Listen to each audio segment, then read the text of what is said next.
continuación, Berea, Cultura Bíblica General. Si está en la Biblia, es verdad. Esperar en ti, difícil sé que es mi mente. Hola, ¿qué tal, queridos amigos y amigas, hermanas y hermanos? Es un placer para mí estar una vez más en la intimidad de sus hogares con su programa Berea, Cultura Bíblica General, una acción al servicio del saber cristiano. Yo soy su hermano y amigo, el pastor y analista bíblico Alfredo López, para servirlos. Buenos días. Padre eterno que estás en los cielos, gracias por esta nueva oportunidad que nos brindas.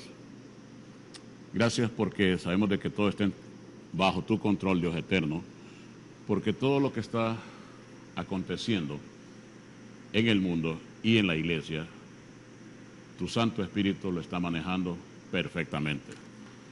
Gracias, Dios bueno, también por todas aquellas personas de que día a día inclinan su rostro, su rodilla, buscando tu presencia, Señor. Gracias porque llega tu palabra a ellos, tu misericordia. Padre eterno, te suplico que nos mantengas sanos, limpios, fuertes, con vida, para que podamos llevar adelante todos los proyectos que has puesto en nuestras manos. Y a todos aquellos otros hermanos que también día a día están luchando con diferentes ministerios, te suplicamos que les ayudes, mi Dios, que les ayudes, que los capacites, que los certifiques, los respaldes, para que ellos también saquen un buen trabajo. Todos aquellos líderes, todas aquellas iglesias, todos aquellos ministerios, ayúdele, Señor, en el nombre de Cristo Jesús. Amén. Bien, buenos días. Antes que todo, pues quiero agradecer todos los mensajes que estamos recibiendo, que pues el 40-60%, aproximadamente el 60% son para felicitarnos y darnos ánimo. La felicitación, pues al fin y al cabo puede ser entre nosotros, los amigos, los hermanos, pero necesitamos sí que nos den ánimo, que nos den fuerza, fortaleza, que nos den el impulso para que Berea continúe adelante, ya que en este preciso instante podemos decir de que está en los primeros lugares en su estilo. No es el mejor programa de la radio y televisión en Honduras, porque hay muchos buenos programas, especialmente de exposición, de explicar la palabra, pero en su estilo, en su Berea, en el área que le ha especificado el Señor, que es la exposición y la explicación de la palabra, pues las encuestas nos dicen, y gracias al Señor, que estamos en los primeros lugares de toda la radio y televisión, especialmente televisión. Gracias a Dios por todo eso, y gracias a ustedes por su fina y fiel sintonía. Muchas gracias. Recuerden que hoy a las 11 de la mañana los estamos invitando a que esté con nosotros, a que nos acompañe en Nova Centro, en el tercer piso de Nova Centro, donde funciona el Ministerio Berea. Nova Centro, tercer piso, 11 de la mañana. Y hoy estaremos tocando una conferencia, un tema en la conferencia, que es la jornada de evangelización que hubo en el infierno. Jesús Cristo bajó a los infiernos. Hay demasiadas notas en la Biblia, demasiados pasajes en la Biblia para tomarlo ya como doctrina. Sí, es cierto, nuestro Señor bajó a los infiernos y predicó a los espíritus encarcelados. Entonces el tema es, ¿qué predicó? Ese es uno de los temas que tenemos que analizar. ¿Qué predicó? ¿Y a quién le predicó? ¿Qué circunstancias acompañaron a este ministerio? Las circunstancias, los eventos que se dieron, en qué momento baja, en qué momento sube. Todo eso, hoy estaremos definiéndolo a la luz de las Escrituras, sin ocurrencias, sin inventos, sin revelaciones extrañas y falsas. Pura Biblia. Berea se caracteriza porque el tema de Berea es, si está en la Biblia, es verdad. Si no está en la Biblia, por mucho que se luche para tratar de que quepa una doctrina en la Biblia, si la Biblia no la certifica, simplemente no es cierto. Entonces, todas las conferencias que ha permitido el Señor que impartamos a la audiencia, pues han sido todas tomadas de la Biblia. Llevamos ya 8 meses con las conferencias y han sido todos de aceptación al público. Porque uno puede decir que yo soy buen conferencista, yo puedo decir eso, pero cualquiera puede decirlo, pero no es tan importante si uno sea o no sea buen conferencista, si maneje bien o no la retórica. Más importa que la persona aprenda de una manera clara, concisa, limpia, sin oscurecerle en ningún momento el mensaje. Así que están invitados hoy, 11 de la mañana, Centro Comercial Nova, Nova Centro. Ahí los esperamos a las 11 de la mañana en el 3er piso. Ahí los esperamos. Entrada totalmente gratis. Somos un ministerio de enseñanza. Bien, buen día, pastor.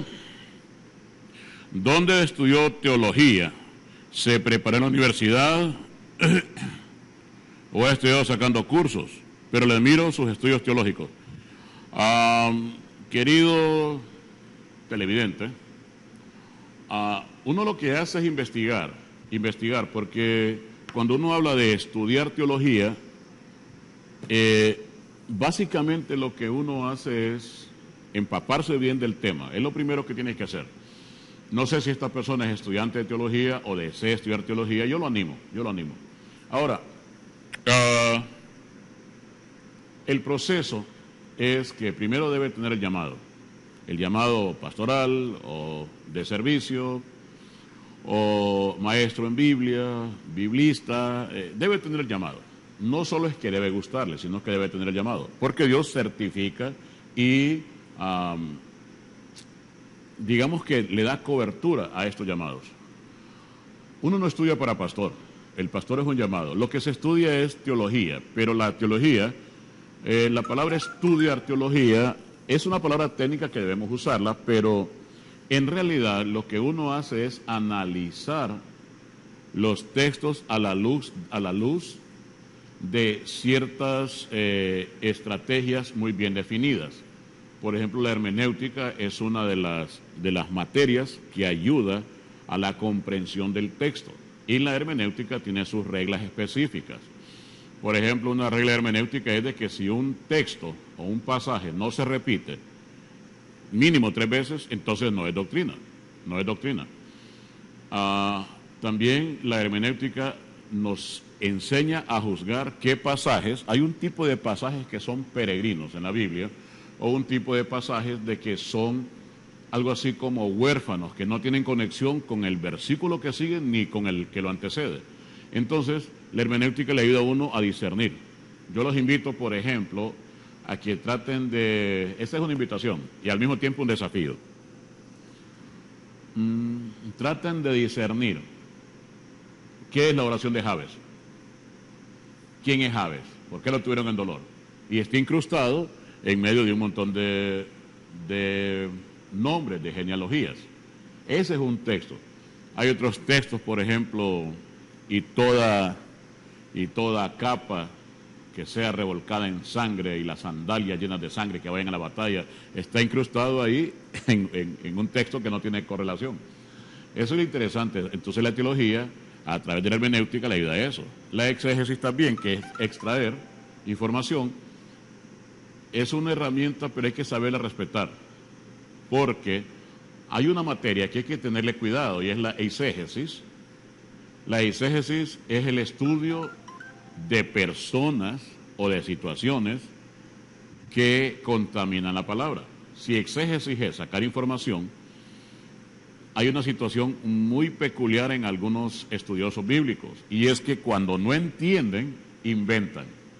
Cuando no entienden, dicen, bueno, yo creo que el escritor quiso decir esto. Yo creo que la revelación profética que yo tengo me dice esto.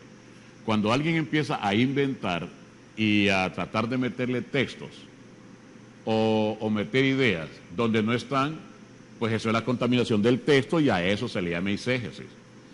Entonces, tenemos muchos expositores que donde no encuentran salida, le inventan. Y eso está en todas las iglesias y en todas las religiones. Podemos encontrar en todas las religiones, donde el texto no lo dice y tuercen el texto hasta que dice lo que quiere decir. Una estrategia de estos especialistas en torcer escrituras, una de las estrategias que más resultado ha dado es decir que por revelación me lo dijo el Señor. Son tres cosas de que los inventores, los ocurrentes hacen. Son tres cosas. Uno, le dicen, es que el Señor me lo reveló, me lo mostró en visión. Ya está hecho el pretexto. Otras veces dicen que es la llenura del Espíritu, hace que uno pueda ver cosas que otros no ven. Ya, la llenura, la famosa llenura de Espíritu, que tampoco es cierto desde ese ángulo. También lo que más se usa es reforzar un texto con textos lejos, y textos aislados. Y el peligro está cuando se escucha a un disertador de la palabra que tiene una gran facilidad de pegar pedazos. Le hacen un pedacero y lo adornan con una palabrería bien bonita que pareciera que el texto lo dice. Y entonces el estudioso serio de la teología primero debe aprender ese tipo de cosas para no hacerlas. Por ejemplo, unas cosas que se usan bastante en la iglesia es decirle de que pedid y se os dará. Ahí está el texto. Ahí el texto. Pedid y se os dará. Porque el Señor es el dueño del oro y la plata. Ahí está el texto. Bendice al Señor con tus bienes. Ahí está el texto. Están lejos. Uno del otro puede tener 1000 años de distancia, pero ahí están. Porque el que no da el diezmo y la ofrenda le roba al Señor. Ahí está ese texto. Malditos son porque me han robado. Ahí está el texto. Todo aquel que es enseñado en la palabra, haga partícipe de toda cosa buena al que lo enseñe. Ahí está el texto. Entonces, tomando textos así, especialmente en la teología de la prosperidad, al tomar esos textos y unirlos, pero entre texto y texto, la unión a veces es muy violenta o muy descarada. Entonces viene la retórica. La retórica es hablar bonito, ponerle florida la retórica al que esté escuchando. Y entonces el Señor en su preciosa palabra me ha autorizado a mí, porque me ha dicho que todo el que crea podrá sacar demonios, reprenderlos. El Señor a mí me ha autorizado a ser cabeza y no cola, porque estamos parados en la brecha y nosotros, como su cuerpo sagrado, tenemos la autoridad puesta por el cielo de reprender a los impíos, de hollar demonios. Pero usted, hermano, si usted quiere ser bendecido en el reino del Señor, tiene que poner carne en el asador, que también está en la Biblia. Y carne en el asador, imagínese usted, hermano, use su inteligencia, debe poner bienes para que la iglesia crezca, para que el evangelio se propague, para que llegue a todos los rincones. Y entonces se está haciendo una predicación con un gran pedacero, 1000, 2000 años entre uno y otro. Entre Salmos y Pablo, 1000 años. Y se unan de tal manera que la persona que especialmente la víctima es el que no lee Biblia. El que no lee Biblia y escucha estos mensajes tan bonitos, tan alentadores y al mismo tiempo sugestivos, obviamente. Y ese es, obviamente, que esta persona va a dar hasta las llaves de la casa, las va a dar. ¿Por qué? Porque fue víctima de una predicación bien bonita en la retórica, pero tomando un pedacero de Biblia. Y eso es lo que le enseña, una de las cosas que enseña la teología es no sacar un texto de su contexto, manejarlo, estudiarlo, discernirlo en su contexto.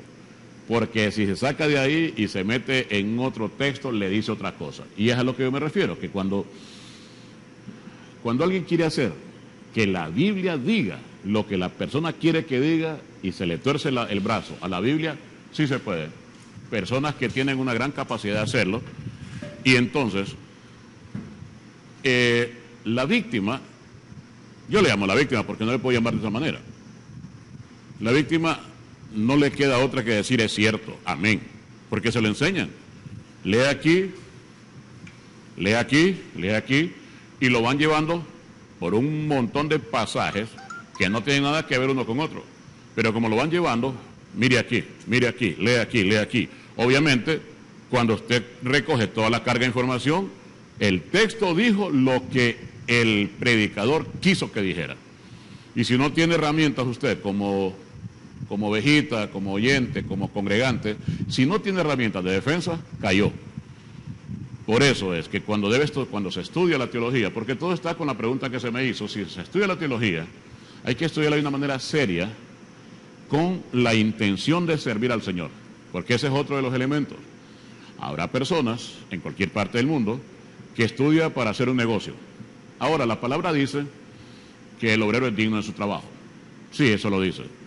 Y si yo trabajo 6, 7 horas diarias en el Evangelio, yo merezco un sueldo, porque he estudiado 15 años teología, he dedicado 15 años de mi vida al servicio, sí merezco un sueldo, pero cuando Dios lo diga, no cuando yo me lo ponga, no cuando yo diga que yo merezco porque yo soy el mejor predicador del mundo, y el problema se genera cuando empiezo a darme méritos que en mi propia mente los tengo.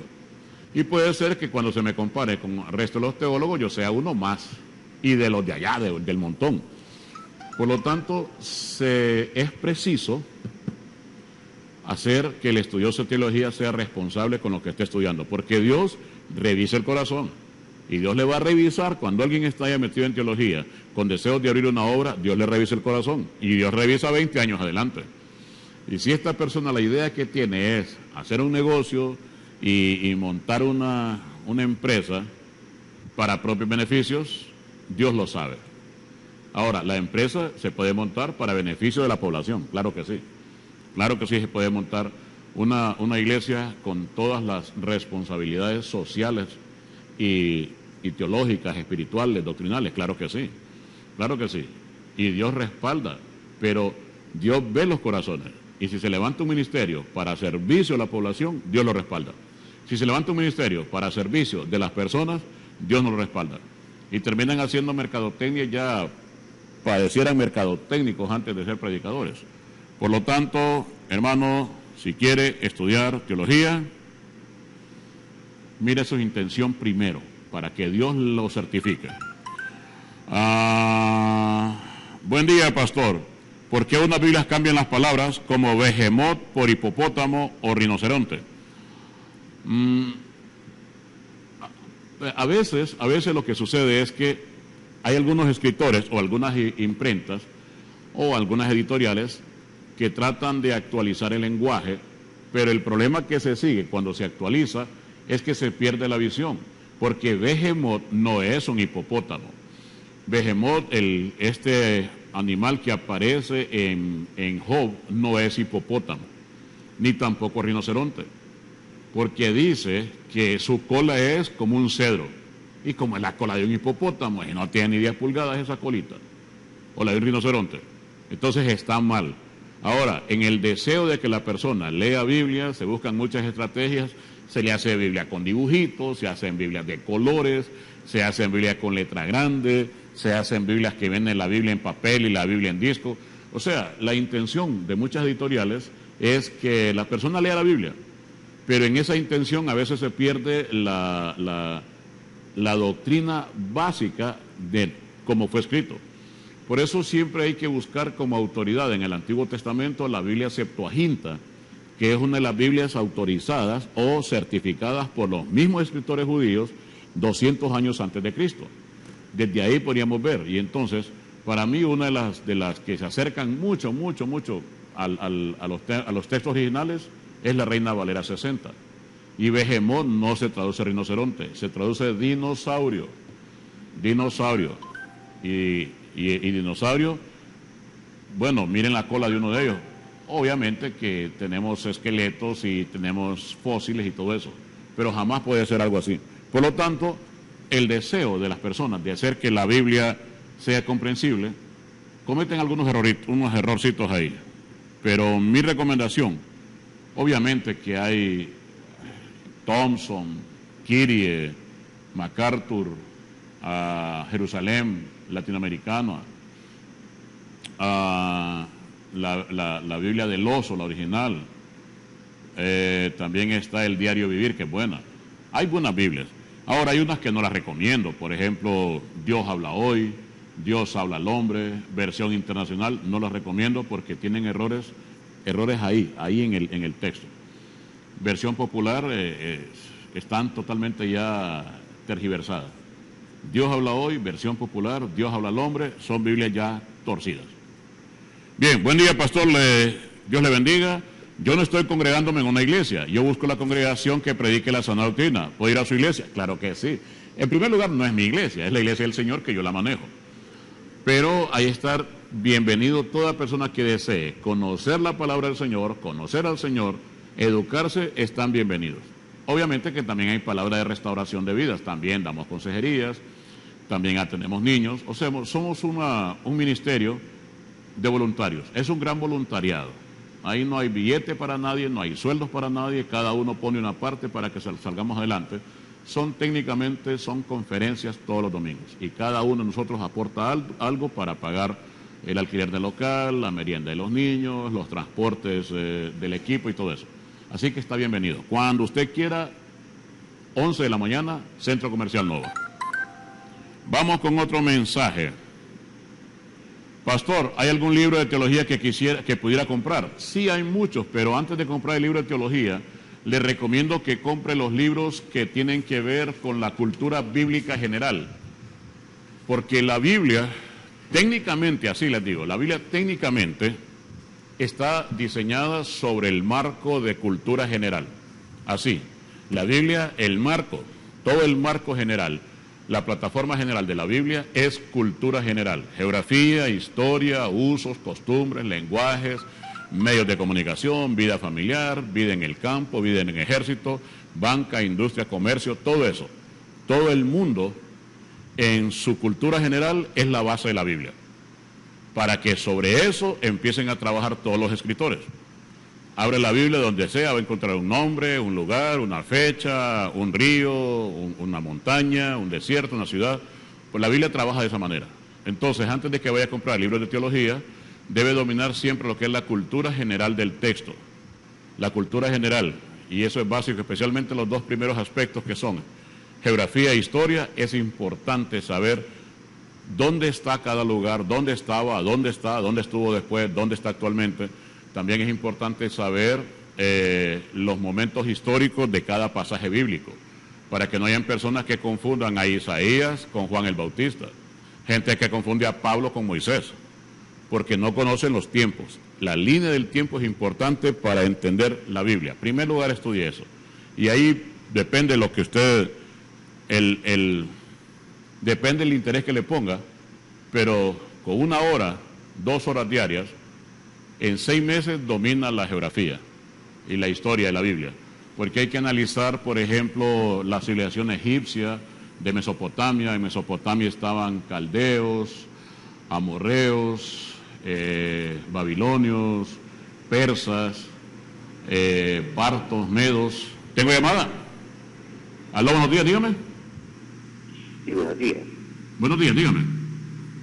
Sí, mire, mi pregunta es esta. Sí, si Dios reprueba, ¿me escucha? Sí, hable un poquito más fuerte, pero baje el volumen a su televisor. Sí, lo tiene bajado. Si Dios reprueba la idolatría, y lo sabemos que la Biblia, por donde la busquemos, Dios reprueba la idolatría. Sí. Y Dios en el desierto le dijo a Moisés que hiciera una serpiente de bronce cuando los picaban las serpientes a los judíos, para que todo aquel que mirara la serpiente, pues iba a ser sanado. Sí. Esa es mi pregunta. Entonces ellos como, vaya, nos vamos a lo de la idolatría, ellos como que apoyan allí la idolatría, sí, no sé si me explico. Bien, gracias. Él dijo, Moisés, como castigo a muchos desobedientes voy a mandar serpientes ardientes, pero también hazte una serpiente de bronce, y no dijo que la adoraran. jamás dijo que la adoraran. La idolatría sería que Moisés o Dios los hubiera puesto a adorar. Lee el texto y no dice ahí, y después arrodínense y adórenla. No, es volteen a ver, miren hacia ahí y serán sanos. Eso es lo que dice, pero no dice que lo adoren. Eso no es idolatría. Más que todo es cierta teología, tanto teología, porque Jesús después lo repitió, así como se erigió una serpiente en el desierto, así va a ser erigido el hombre, el Hijo del Hombre en una cruz. Es teología, pero también está el otro aspecto de que es cierta ciencia. Hay ciencia ahí, de que hay que definir la palabra ardiendo, porque eran serpientes que ardían. ¿Y qué poder tenía el bronce? Hay que buscar todo lo que sea el poder que tenga el bronce, si es poder curativo, si es poder magnético. Es de investigarlo. Antes de sacar conclusiones así de que Dios es idólatra y que apoya la idolatría, hay que investigar. Busquemos la palabra en griego o en hebreo. Busquemos la palabra en hebreo, ahí están los diccionarios en hebreo, o entra a internet, clique ahí, serpiente en griego, y ahí le va a explicar todo. Hay que investigar la palabra serpiente, la palabra ardiendo, la palabra bronce y todo eso. Y después va a sacar una conclusión y ahí puede ya tomar una opinión. Aló, buenos días, dígame. Buenos días, pastor. Bendiciones. Hábleme fuerte, por favor. Bendiciones, pastor. Dígame. Yo sé que anoche miré un canal 89 y salió un rabino donde dice que la palabra Dios, Jesús, están mal fundamentadas, que están fundamentadas y que son incluso aberrantes. ¿Qué comentario tiene acerca de eso, pastor? Mire, hermanazo del alma, yo no comento. Es un señor ahí que aparece que disfrazado de judío, dice que es judío y todo eso. Yo no comento otras iglesias, hermano. Mi recomendación es que si usted ya tiene la doctrina de su iglesia, pues no mire esos programas. Okay. La libertad está en cambiar de canal, pero detenerse a observar cosas así que van en contra de su fe, pues como que no es muy saludable. Yo no voy a opinar acerca de otros que están predicando diferentes cosas. Tenemos la Biblia abierta, tenemos la iglesia que enseña la Biblia, y entonces si la palabra ya está explicada en la palabra, en la Biblia, si el plan de salvación ya está tirado, ¿para qué buscarle 3 pies al gato? Si ellos están diciendo un montón de cosas, yo los conozco, pero no hay que perder tiempo ni quebrarse la cabeza, y solo cambie el canal y ponga otro canal donde se le predique la palabra que a usted le gusta o la que usted ha aprendido. Así que muchas gracias por eso, su llamada. Vamos con otros mensajes. Dice, quiero mandar un saludo muy especial a una familia bien bonita de Progreso. Llámeme ahorita, o mándenme un mensajito ahí y llámeme o marcan aquí, porque es una familia bien bonita, hay 2 niñas bien bonitas, es una familia que son especiales, y les mando un saludo para ellos. Así que llámeme para que... Bien, vamos. Buen día, pastor, bendiciones. Mi pregunta, ¿es bíblico los diezmos, las primicias, las ofrendas? Bueno, sí es bíblico ayudar a levantar la obra del Señor. Ahora, lo que no es bíblico es maldecir a la persona si no lo da. El diezmo es diezmos y primicias y cosas así. Son cultura del Antiguo Testamento para el pueblo israelita, solo Dios y los israelitas, con 613 leyes morales, espirituales y civiles. Ahora, en el Nuevo Testamento, la figura para capitalizar una iglesia era la figura de la ofrenda voluntaria, que cada quien dé como haya prosperado o como propuso en su corazón. Ya, también hay textos que dicen que Dios bendice al dador alegre. Ahora, que están en la Biblia sí están, pero que nos toca adoptar nosotros la ley de Moisés no es cierto. La ley de Moisés era para los judíos y la ley de Cristo o la gracia es para la iglesia. Entonces el pueblo de Israel es el pueblo de Dios y nosotros somos la iglesia de Cristo, el cuerpo de Cristo. Y va a luchar, como dice Romanos y Efesios, para ser un solo pueblo. Y va a luchar por eso, pero los judíos no se dejan. La iglesia está abierta a recibir a toda persona que rinda sus rodillas, que rinda sus pies, que camine sus pies a una iglesia y que rinda su ser al Señor Jesucristo. Entonces la iglesia gentil, que somos nosotros, los va a recibir con los brazos abiertos. Pero si los israelitas, si los judíos siguen en su ley de Moisés, sin reconocer que Jesús es el Señor, obviamente pues tendrán su castigo, Dios sabrá qué hacer con ellos, pero como iglesia no debemos adoptar toda la cultura judía, ni adoptar la ley judía para la iglesia, porque no fue hecha para la iglesia. No se le dijo jamás a Moisés, mira Moisés, anda por el mundo y predicar la ley de Moisés a todas las naciones y a los discípulos, no les dijo. Pero sí se dijo de la gracia, vayan por el mundo, hagan discípulos a todas las naciones, enseñándoles, predicándoles, bautizándoles. O sea, el evangelio sí se internacionalizó. La ley de Moisés jamás se dijo, vayan por el mundo. Al contrario, en el libro de los Hechos habían unos en el capítulo 15 que estaban pervirtiendo la gracia y enseñándole a la gente que si no cumplían la ley de Moisés no serían salvos por la gracia. Y eso es lo que muchas iglesias pueden predicar en este momento, de que hay que cumplir ciertas normas de la ley de Moisés para que la gracia nos alcance. No es cierto. A eso me refería al principio del tema cuando les estábamos comentando de la eisegesis, meterle cosas a la Biblia que la Biblia no las dice, o traspolarlas. Por lo tanto, el diezmo, la ofrenda, sí son bíblicas, pero no son la obligación de ley, legal para la iglesia. Ahora, hay personas de que lo tienen como una ética, ya es personal entre ellos y Dios. Y dicen, yo miro a este pastor esforzado, le voy a ayudar. Y él mismo dice, en su propia voluntad, voy a dar un diezmo. Y eso ya es entre él y Dios. Yo no tengo nada en contra del diezmo, nada. Lo que sí tengo en contra, y estoy totalmente en contra, es de que se le diga maldito a una persona si no lo da, porque no es cierto. Nadie puede maldecir la iglesia del Señor, jamás. Hay de aquel que se atreva a decirle maldito a una oveja del Señor que fue pagada con sangre. Contra eso estoy yo. Pero si la persona en su corazón siente, yo voy a diezmar, es entre él y Dios. Y Dios sabrá ponerle o quitarle en el corazón. Pero si alguien no diezma porque no quiere o porque no tiene, no hay problema, porque la cuestión es voluntario. Es cada quien dé voluntariamente como haya sido prosperado o como proponga en su corazón. También hay textos en el Nuevo Testamento que dicen el que siembra escasamente, cosecha escasamente. Ahora, el asunto básico aquí es que si queremos que la iglesia funcione, hay que pagar sueldos, hay que pagar el local, hay que pagar la merienda de los niños, hay que pagar la gasolina, los transportes que llevan y traen hermanos. O sea, la iglesia funciona con dinero y eso no nos engañemos. Pero Dios sabe proveer a cada uno y ponerle en el corazón para que ayude. Por lo tanto, no debe atormentarse a una persona que es maldito sino del diezmo. No es cierto. No es cierto, eso es pecado más bien. Ahora, enseñarle a dar o a diezmar tampoco. No es cierto. No hay una clase específica en la Biblia enseñarle a dar. No, no es cierto. ¿Qué hizo Moisés? Puso un rótulo ahí. Traigan billetes para que hagamos el tabernáculo. Y la gente traía. Después puso otro rótulo. Ya no traigan. Entonces es totalmente voluntario. Aló, buenos días, dígame. Sí, buenos días, hermano pastor. Dígame. Sí, mire, una pregunta que quiero hacer ahora con tantas divisiones que hay. Mire, unos dicen que están haciendo lo bueno, otros dicen que no están, sabiendo que es un solo Dios que alabamos, un solo Dios que nos dio la vida a todos. Y ahora tanta división que critica de uno a otro. Eso no está bien, así como es lo que habla la palabra, ¿verdad? Que usted está explicando la Biblia, ¿verdad? Porque hay muchos ¿Cuál es la pregunta, yo hermano? estoy haciendo lo bueno.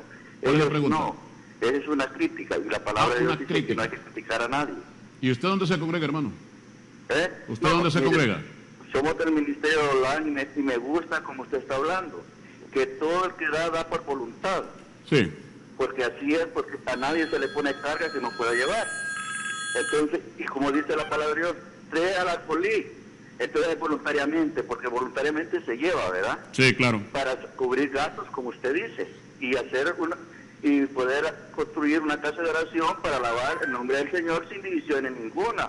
Amar para ser amados, dice la palabra. Bueno, muchas gracias, hermano. Muchas gracias por su opinión. Que Dios me lo bendiga. Bien, vamos con otro mensaje. Dice el mensaje: ¿puede hablarme de las analogías de los diferentes tipos de sacrificio del Antiguo Testamento en el sacrificio de Cristo? Pueden haber muchas analogías, pero la analogía básica es que Él se convierte, ese día de su crucifixión, Él se convierte en el Cordero Pascual, que es de la Pascua. Él se convierte en el sacrificio, también en el sumo sacerdote, Él se convierte en todo. Analogías en el Viejo Testamento es una analogía. Por ejemplo, la serpiente que hablaba el otro hermano es una analogía. Y no olvídense de la serpiente como una culebra. Serpiente técnicamente en latín es serpen, ser pensante. Y en el Antiguo Testamento, en Génesis, Pero la serpiente, que era la más astuta de todos los animales, no crean que es una culebra parada. No, estamos hablando de un nahash. La palabra nahash en hebreo significa ser de luz. Entonces es un nahash, es un ser de luz. Y entonces esas analogías, por ejemplo, las dos túnicas que Dios hizo para cubrir a Adán y Eva, eso es analogía, porque sin remisión, sin derramamiento de sangre no hay remisión de pecados. Esa es la primera analogía del Señor. También el árbol de la vida, Él dijo, mi padre es el agricultor, yo soy la vid verdadera y ustedes las ramas. Entonces esa es otra analogía. El árbol de la vida que aparece en Génesis también aparece en los Salmos y también aparece en Apocalipsis, también en Jeremías. El árbol de la vida del Antiguo Testamento es Jesús también. Hay muchas analogías. El arca de Noé es una analogía también. O sea, estaríamos con muchas analogías, pero muchas gracias a todos por su mensaje. Vamos con otro mensaje. Dador alegre es voluntario. ¿Qué pasará con los que es obligado a dar el diezmo por largo tiempo a sus ovejas, sabiendo que van en contra de lo que dice? Voy a tratar de ponerle sentido a esto. Dar lo que sea, diezmo, ofrenda, lo que sea, es voluntario, claro que sí, pero Dios le pone en su corazón. Además, donde usted come, ahí paga. Si usted va a una iglesia y se le da aire acondicionado, buena silla, un data show bonito, si le atiende bien a sus hijos, todo eso cuesta dinero. Y eso no va a salir de la bolsa del pastor, tiene que salir de la bolsa del congregante, pero debe salir con ética. Yo digo en mi corazón, yo voy a apartar algo de mi sueldo para apoyar la obra. Sí, entonces eso es ética para con Dios y para con su obra. Y si quiero que se extienda, entonces voy a apoyar programas de televisión, programas de radio, emisoras. Por ejemplo, tenemos una emisora que es muy buena, que yo recomiendo apoyarla, que es BBN. También ministerios como el de Henry Tolopilo, como Adrian Roger, Armando Alducin, a través de la Biblia con Vernon McGee. Entonces, nosotros con nuestros aportes hacemos que el Evangelio llegue a personas que no tienen. Por ejemplo, cuando amigos aportan para que Berea salga al aire, ellos están ayudando a miles de personas que están fuera de las ciudades grandes, que miran el programa y eso les ayuda a ellos. O sea, ellos están, todos los que me ayudan a mí, o los que quieren ayudarme con algo de dinero para manejar Berea al aire, estas personas, sin darse cuenta, están bendiciendo a miles de otras que no pueden dar. Y el que no puede dar, yo le he dicho, a mí me dice, hermano, yo le voy a dar 40 lempiras al mes. No, hermano, guárdelo para su comida y habrá otro que dé para que Berea siga al aire. Aló, buenos días, dígame. Sí, buenos días. Dígame. Sí, mire, la pregunta va relacionada con lo que el hermano que antecedió acerca de los hermanos que hablan de que Jesús tiene otro nombre, Yeshua, ¿verdad? Pero usted ya dijo que no quiere comentar eso, pero mi pregunta no es exactamente esa. Mi pregunta es, ellos aducen que es que la mayoría de las versiones bíblicas están trastocadas, usan esa palabra, lo que quiere decir que le quitaron el original y que pues por eso le pusieron el nombre de Jesús. O sea, y según ellos Jesús es el nombre original y que Jesús ya está en las Biblias trastocadas. ¿Qué me puede decir sobre eso? ¿Usted de qué Biblia es, hermano? ¿De qué iglesia es? Mire, no sé qué iglesia es, solo es el programa de eso de Yeshua, ya usted sabe, usted es teólogo y sabe de qué se trata. La pregunta que le hago a usted, ¿a qué iglesia asiste? No, yo soy cristiano evangélico. Entonces, yo soy cristiano evangélico. Entonces, lo que yo le puedo decir es que a mí no me gusta comentar lo que otros hermanos en otros canales están haciendo, pero yo le sugiero que hable con su pastor, que le pida una cita a su pastor, se siente con él y dígale, pastor, explíqueme, porque el responsable directo de usted es su pastor en su iglesia. Berea es una especie de cobertura y apoyo al resto de las iglesias. Pero Berea no es la autoridad en teología, sino que la autoridad de cada miembro es su pastor en su iglesia o el cura en su comunidad. Entonces, para evitarnos así controversias, entonces le sugiero de que hable con su pastor y su pastor sabrá explicarle. Muchas gracias entonces. Vamos con otro mensaje. ¿Qué pasará con aquellos que hurtan el dinero? Bueno, pues no robará, dice el texto. El diezmo es obligatorio, la ofrenda voluntaria es obligatorio, pues no sé. No sé si esta persona me dice eso, sentémonos después del programa y que me demuestre que es obligatorio. Porque yo digo que no, era obligatorio para los judíos, pero yo de judío no tengo nada. Más parezco garífuna que otra cosa. Pero nosotros no somos judíos. Bien, hay una pregunta que me dicen si nos vamos a conocer en el cielo. No. Nadie va a ir buscando a su tía, a la mamá, a la comadre, no. Cuando una persona cierra los ojos aquí, no lo volvemos a ver. Esa persona se convierte en ángel en el cielo después del juicio. Ahora, tampoco los que van después van a ir a buscar a nadie allá. Cada uno que va cerrando los ojos aquí, si muere en el Señor, es fijo que se convierte en un ángel en el cielo. En el cielo no habrán familias, nadie se va a conocer, no habrán perritos. Una señora me preguntó si mi perrito va a ir al cielo. No, no le puedo mentir, no van a entrar animales al cielo. Es que mi perro es mejor que la gente. Peligro que usted no vaya al cielo si piensa de esa manera. Así que no nos vamos a conocer en el cielo, porque en el cielo todos seréis como ángeles, nadie se casará ni se dará en casamiento, dice la palabra. Vamos a ver, le voy a poner orden a esto. A ver, buen día, pastor, ¿qué pasa con los niños en la tribulación? Se van. Niños en el rapto se van. Niños de 12, 14 años, depende de la cultura donde ellos vivan. Pero niños que no están conscientes del pecado, aunque tengan malas actitudes. ¿Tengo llamada? Sí. Perdone, disculpe, buenos días, dígame. Buenos días, hermano, señor. Perdóneme, disculpe, dígame. Escuchaba hace un momento que usted se refería a lo que es la ley de Moisés, ¿verdad? Que fue dada a través de Dios. Sí. Ahora, yo tengo una pregunta. ¿La ley de Dios prácticamente en qué consiste? Bueno, es que no es ley. Yo voy a contestar de esta manera. Mire, a lo que se está refiriendo algunos televidentes es la ley de Moisés, traída por los ángeles. Dios la manda a través de los ángeles, se le da a Moisés, y es la ley para el pueblo hebreo en el desierto y en toda su existencia hasta que viniera Cristo. Entonces, la ley de Moisés se le conoce pues por 5 libros: Génesis, Éxodo, Levítico, Números, Deuteronomio. Y cada uno de esos libros engloba ciertas leyes. Y son 3 tipos de leyes: morales, espirituales y civiles.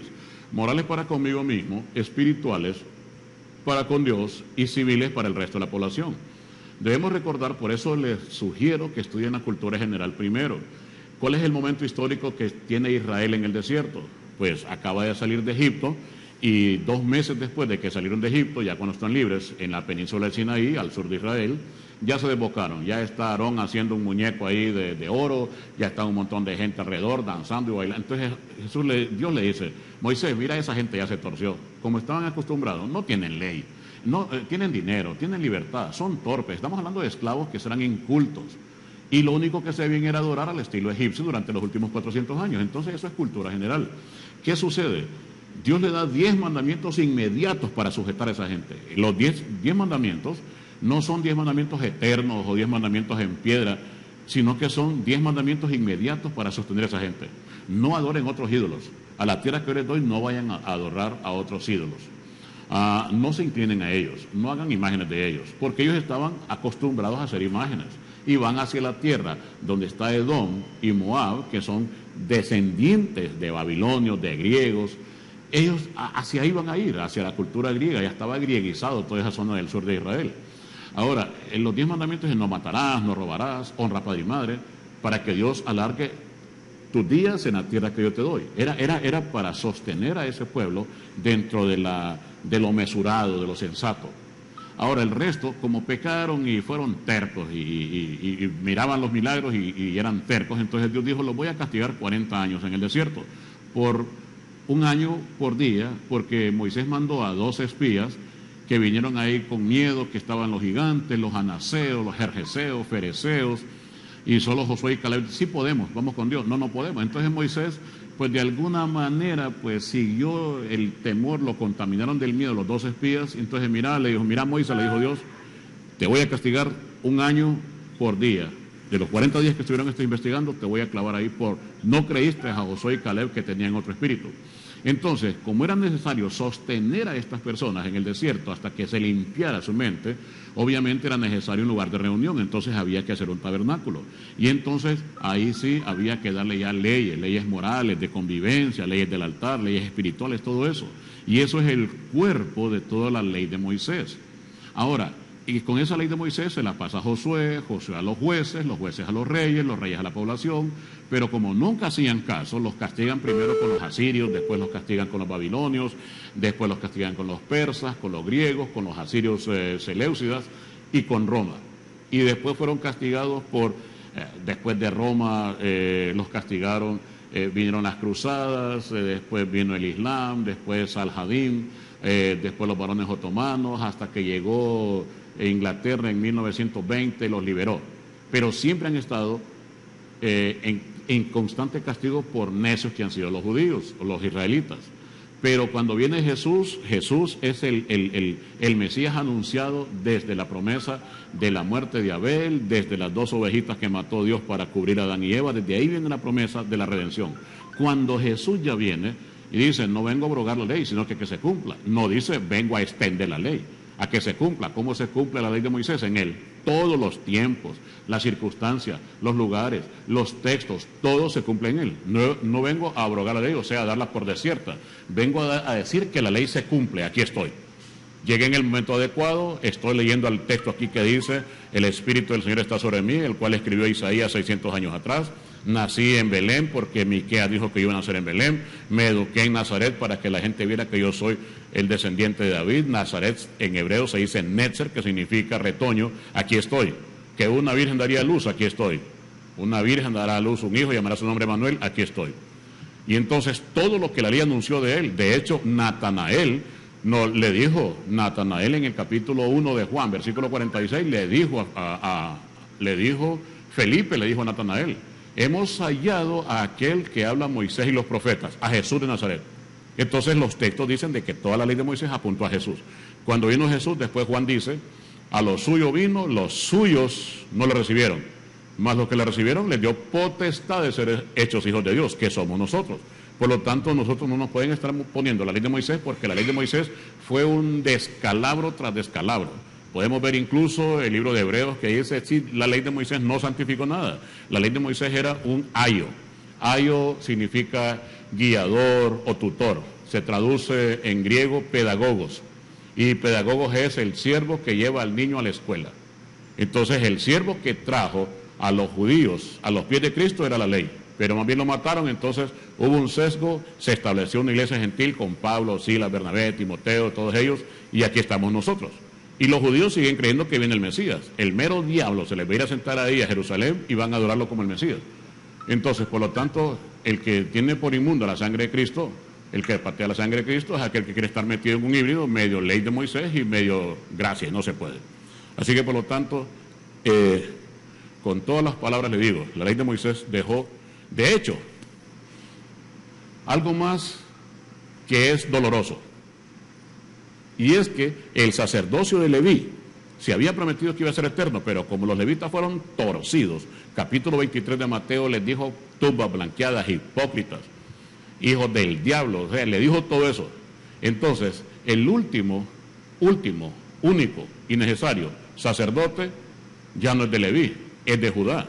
Entonces, ¿por qué Dios decide cambiar el sacerdocio de Leví al sacerdocio de Judá? Judá, sin ser la línea sacerdotal, proveyó al Mesías, a Jesús de Nazaret. Y Jesús de Nazaret es el último y único y suficiente sacerdote. Por lo tanto, entonces, que ya no es del orden de Leví, ya es del orden de Judá, del orden de Melquisedec, pero ya es un sacerdote judío.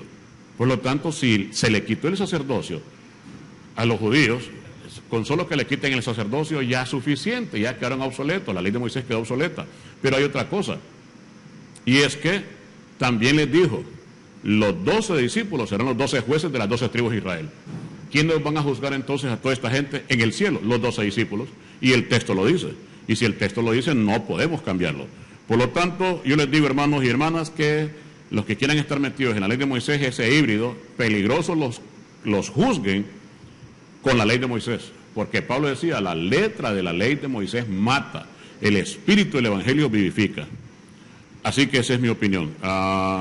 ¿Tenemos otro mensaje? ¿Otra llamada? Perdóneme, pues. ¿No tengo llamadas, ingeniero? Bien, vamos a otro mensaje. Quíteme retorno, por favor. si se muere un sacerdote católico que ha hecho todo lo bueno, él se salva. Mi esposa dice que sí, porque Dios es misericordioso.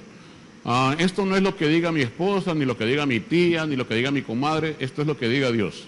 Y el que va a juzgar a las personas, sea sacerdote, sea pastor evangélico, sea él de los santos de los últimos días, el que tiene la decisión es Dios. Ahora, sí le puedo decir que esto no es porque haga buenas cosas, es porque obedezca al Señor.